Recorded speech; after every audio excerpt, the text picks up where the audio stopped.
Catarina nasceu em 25 de março de 1347, na cidade de Siena, na Itália.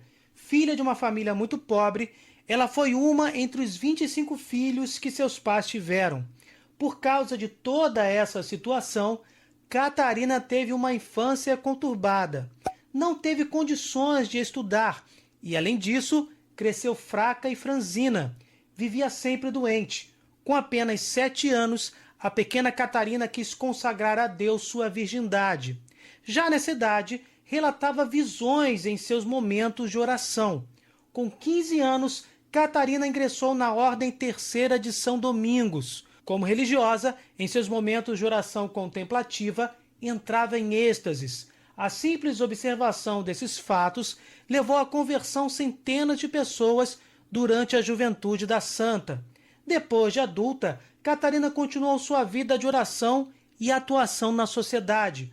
Com o intuito de orientar o povo, e como não sabia escrever, ela passou a ditar cartas para as pessoas. Nessas cartas, ela orientava as atitudes, conduzindo para a misericórdia e convocando a todos para o exercício da caridade, para o esforço pelo entendimento e pela paz. Então, apareceu a primeira grande dificuldade na vida de Catarina e da Igreja, o cisma católico.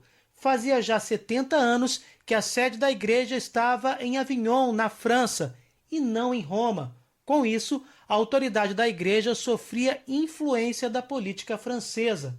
Muitos na Igreja pensavam que seria impossível superar essa adversidade, porque 2 papas estavam disputando a cátedra de São Pedro.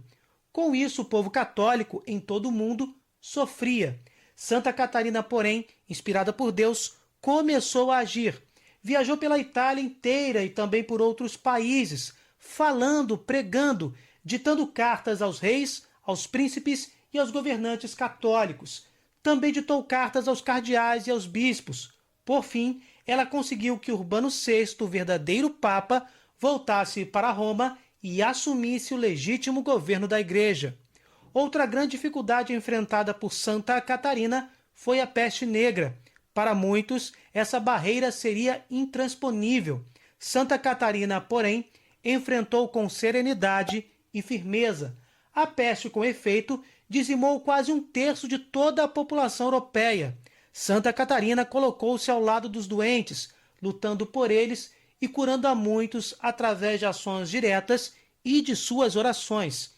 Seu exemplo de amor e misericórdia converteu centenas de pagãos e deixaram seus contemporâneos perplexos. Em meio a todas essas dificuldades em sua vida, Santa Catarina conseguiu deixar obras literárias extraordinárias, ditadas por ela, escritas e editadas por vários copistas. Sua obra é de grande valor histórico, espiritual, religioso e místico. Um de seus livros mais importantes é o Diálogo sobre a Divina Providência. Esta obra é lida, estudada e respeitada até os dias de hoje. No seu tempo, teólogos famosos viajavam de longe para ouvir as pregações e meditações de Catarina, por causa de sua grande sabedoria, profundidade teológica e poder da palavra. Santa Catarina não era nem mesmo uma religiosa com votos perpétuos. Era apenas uma simples irmã leiga da Ordem Terceira dos Dominicanos. Porém, apesar de analfabeta, ela é considerada a mulher cristã mais impressionante do 2º milênio.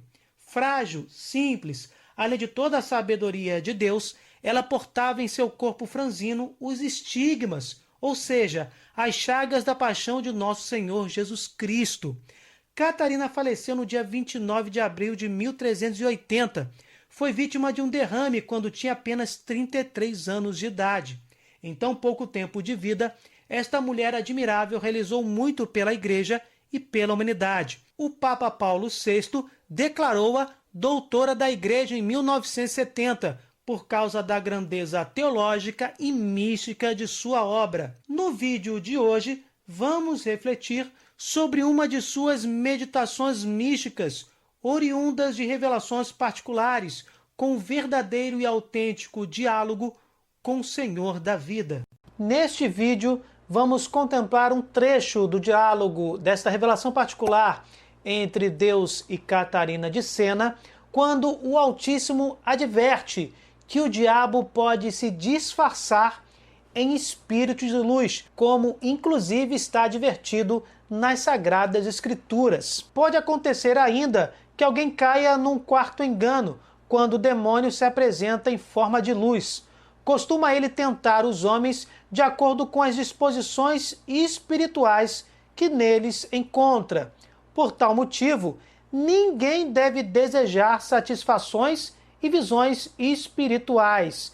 Aspire-se somente pela virtude. Na humildade, cada um se julgue indigno de tais coisas. Se as receber, comporte-se segundo a caridade. O diabo é capaz de mostrar-se numa figura de luz, por vários modos, na alma de quem gulosamente sonha com visões. Umas vezes toma a figura de um anjo, outras vezes a semelhança do meu filho, outras ainda como se fosse um dos meus santos. Dessa maneira, ele usa o anzol do prazer espiritual para atrair a alma, para prendê-la em suas mãos. A única solução em tais casos é a humildade, pois o diabo não tolera o homem humilde.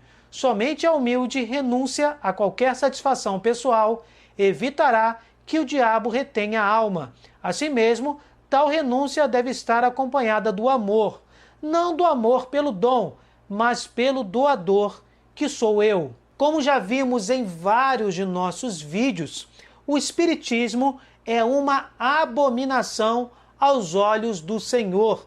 A prática do Espiritismo de consultar, de tentar consultar os espíritos, ofende completamente o primeiro mandamento da lei de Deus. Quando as pessoas se reúnem para tentar consultar espíritos desencarnados, quando é da iniciativa humana procurar esses fenômenos, comete-se um pecado terrível. Quando o próprio Deus, por sua iniciativa, permite a aparição de santos e anjos celestiais, não está configurada aí a necromancia ou a consulta aos espíritos. Neste trecho do diálogo de Santa Catarina de Sena, percebemos o perigo de procurar estas visões. O próprio demônio pode se disfarçar de anjo e luz e enganar os eleitos do Altíssimo. Se me perguntares qual o sinal que nos indica que a visita é do diabo e não tua,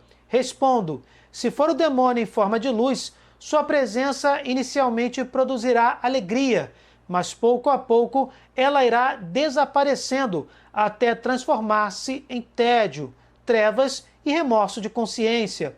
Ao contrário, se for uma visita minha, no começo a pessoa sentirá temor, um temor santo, que depois lhe dará alegria, segurança e uma feliz prudência que, refletindo, não duvida.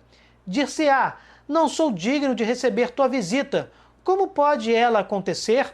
E projeta-se na imensidade do meu amor, ciente do bem que lhe posso fazer.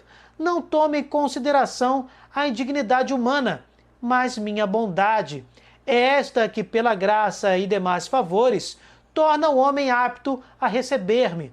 Não desprezo a afeição com que ele me invoca. Acolhendo-me, diz a alma: eis a tua serva, faça-se a tua vontade. E ao encerrar a oração em que a visitei, conservará alegria e júbilo espiritual. Por humildade, sentir-se-á indigna, mas com amor reconhecerá minha presença. De uma forma bem clara, Deus cita as diferenças entre a aparição de um demônio que está disfarçado de espírito de luz e das próprias aparições divinas, e aqui se incluem as aparições de santos dos céus e de anjos do Senhor. São estes os sinais que ocorre tomar em consideração para distinguir quem visita a alma, se sou eu ou é o demônio. Na minha visita, o orante começa pelo temor, passando depois à alegria e ao desejo de operar o bem. Sendo demônio, o primeiro impulso será de alegria, mas virão depois perturbação interna e trevas. Quem desejar progredir no amor, seja humilde, prudente, não se engane.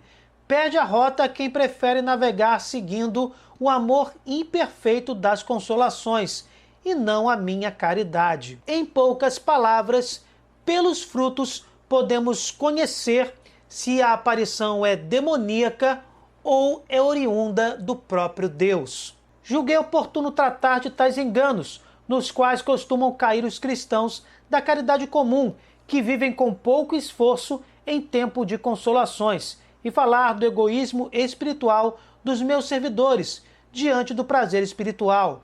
Estes últimos, com muito amor próprio, às vezes se detêm na procura do prazer e não reconhecem, seja minha caridade, seja onde estão seus pecados. Por fim, achei bom falar da ilusão do diabo, a qual se pode cair sob a responsabilidade do homem se ele não tiver discernimento. Ocupei-me de tais assuntos unicamente para que tu e meus servidores sejais virtuosos por causa do amor por mim. Estes ditos enganos acontecem com aqueles que me amam imperfeitamente, com aqueles que procuram dom, não doador. Quem vive na cela do autoconhecimento e se aplica a ir além do amor imperfeito, acolhe-me com carinho e suga em meu coração o doce alimento da mensagem de Cristo crucificado. Se afastando do prazer espiritual, se aproximando da humildade, do autoconhecimento e rejeitando o amor próprio, rejeitando a vanglória, os discípulos de Deus, os discípulos do Altíssimo, podem sim se afastar de muitos enganos, dentre eles o de confundir uma aparição demoníaca com uma aparição divina, e alcançarem a santidade, conquistarem algo que está muito além do amor imperfeito e acolher com carinho o doce alimento da mensagem de Cristo crucificado. Enfim, esta passagem do diálogo de Catarina de Sena está em completa harmonia, como já disse anteriormente, com as Sagradas Escrituras.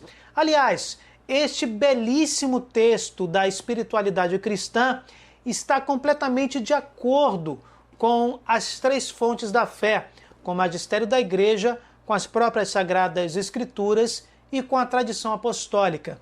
Na segunda carta de São Paulo aos Coríntios, no capítulo 11, a partir do verso 13, lemos o seguinte: esses tais são falsos apóstolos, operários desonestos, que se disfarçam em apóstolos de Cristo, o que não é de espantar, pois se o próprio Satanás se transfigura em anjo de luz, parece bem normal que seus ministros se disfarcem em ministros de justiça, cujo fim, no entanto, será segundo as suas obras. Nesta passagem, Paulo nos adverte sobre os falsos profetas e nos mostra exatamente o que Deus disse em revelação particular a Santa Catarina de Sena, que o próprio maligno pode se disfarçar de anjo de luz. Que o Espírito Santo possa nos conceder o dom do discernimento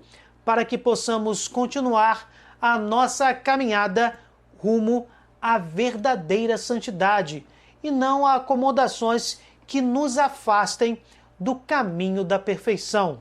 Louvado seja o nosso Senhor Jesus Cristo, para sempre seja louvado. Se vocês gostaram, deixem o seu like e compartilhem. Se inscrevam no canal. Fiquem com Deus, desculpem qualquer coisa e até o próximo vídeo.